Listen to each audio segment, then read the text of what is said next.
Mga bata, ang kwento natin ngayon ay tungkol sa alamat ng saging. Umpisahan na natin.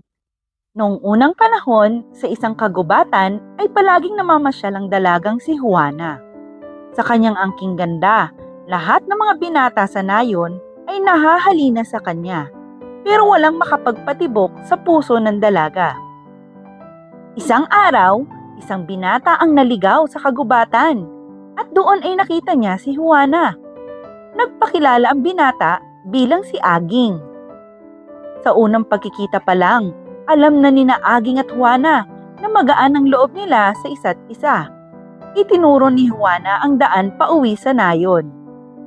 Dumaan ang mga araw, palagi nang pumupunta si Aging sa kagubatan para makita si Juana. Doon, sila ay nagkwekwentuhan. Kalaunan, parehong nahulog ang loob nila sa isa't isa. Hindi na sila mapaghiwalay.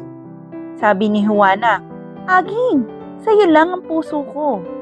Sabi naman ni Aging, "Juana, kamay mo lang ang aking hahawakan."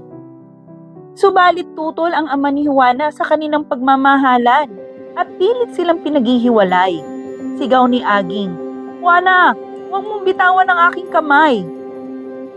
Kahit nagsusumamo ang magkasintahan, hinabol ng itak ng ama ni Juana si Aging at naputol niya ang kamay ng binata. Biglang tumagundong ang langit at sa isang iglap, naglaho si Aging. Tangi ang kamay niya lang ang naiwan kay Juana. Bulong ni Juana, "Aging, nasan ka na?"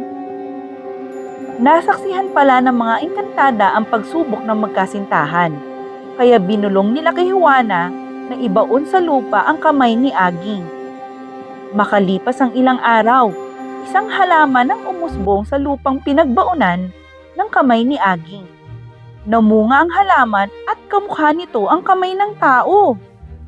Wika ni Juana, "Si Aging! Si Aging!" Laking pagtataka ni Juana na tila may puso rin ang halaman. Naalala niya ang kanyang pangakong kay Aging lang ang kanyang puso. Kalaunan, tinawag ang halaman na saging. O mga bata, anong natutunan niyo sa ating kwento? Tama, ang tunay na pag-ibig ay wagas hanggang kamatayan. Yan muna ang ating aralin. Hanggang sa susunod nating kwento, paalam!